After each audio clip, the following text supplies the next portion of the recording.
Son maximum aussi, qui a augmenté depuis le pogrom du Hamas du 7 octobre, avec une montée exponentielle de l'antisémitisme. Un peu comme l'extrême droite avait attaqué Simone Veil il y a 50 ans, quand elle défendait sa loi sur l'IVG. Jean-Luc Mélenchon et ses amis multiplient les déclarations Hollande nauséabondes. Ils l'ont fait sur le CRIF, sur des personnalités d'origine juive, comme Elisabeth Borne, Richard Krief, Benjamin Haddad, ou sur vous-même. Mélenchon vous a accusé de, je cite, camper à Tel Aviv pour encourager le massacre à Gaza. Ce terme camper à Tel Aviv, quand on est issu d'une famille, pardon, qui a eu des membres de cette famille déportés, massacrés à Auschwitz, qu'est-ce que ça fait? C'est d'une violence folle. Et je sens votre émotion. Et c'est d'une violence folle, mais c'est surtout aussi tellement contraire à ce qu'est la France et ce qu'est notre République.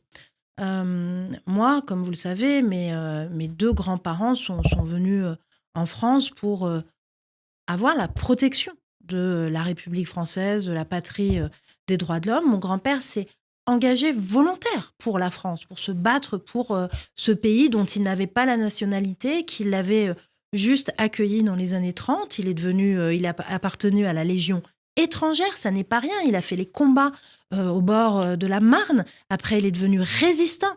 Et donc, ils ont construit après leur vie en France, dans ce pays qui les a accueillis, pour lesquels ils se sont battus et dans lesquels ils ont trouvé cette protection qui faisait qu'ils étaient juifs et qu'ils pouvaient être juifs, français et vivre en paix. Et moi, je suis... Comment dire? Je suis... Alors, je ne sais pas quel mot utiliser, parce que c'est délicat, mais mes grands-parents ne sont plus là aujourd'hui. Mais justement, la question que je voulais vous poser, Et, si c'était là aujourd'hui, ben justement, qu'est-ce qu'il dirait? En fait, je Hein? ne sais pas ce qu'il dirait aujourd'hui s'il voyait ça. Je pense qu'il serait tellement triste parce qu'ils ont aimé la France par-dessus tout. Et ils savent que la France, ça n'est pas ça.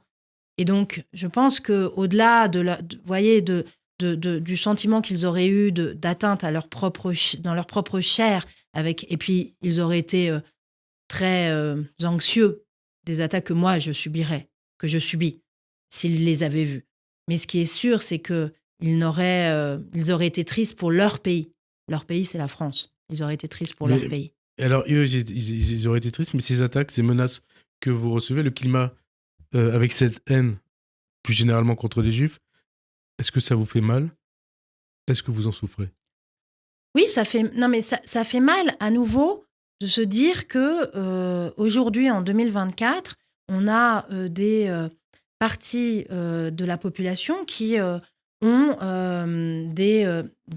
qui adhèrent aux préjugés antisémites, et c'est encore dernier sondage sur cette question qui le montre, et qui considèrent que les Juifs devraient partir en Israël. C'est aberrant. 20% des sympathisants et des filles. Hein. Mais c'est aberrant. Les Juifs sont en France depuis des siècles et n'ont aucun lien avec Israël. Moi, j'ai été surprise, vous voyez, pendant ma campagne, j'ai eu des questions comme quoi, est-ce que j'avais la double nationalité? Mais pourquoi j'aurais la double nationalité? C'est la double allégeance. Hein, mais pourquoi j'aurais la double nationalité? Je suis française, je suis née française, je suis de confession juive, pourquoi j'aurais la double nationalité? Est-ce que ces problèmes-là... J'avoue, non mais c'est fou qu'on se pose ce type de questions, et ce sont de vos confrères qui se l'ont posé, ce ne sont pas des militants. Donc, il faut se battre pour la République, pour la laïcité, pour les valeurs qui sont les nôtres, et c'est la raison pour laquelle, quand on a fait la marche avec Gérard Larcher, on a mis en début de slogan « Pour la République ». C'est ça qui est en jeu, que les gens comprennent bien. Ça n'est pas que la lutte contre l'antisémitisme, c'est le combat républicain. Le combat républicain, est-ce que ces sujets-là, ceux dont vous êtes victime, vous en parlez avec vos enfants? Qu'est-ce qu'ils vous disent? Ou plutôt, qu'est-ce que vous leur dites, non pas en tant que femme politique, mais en tant que maman?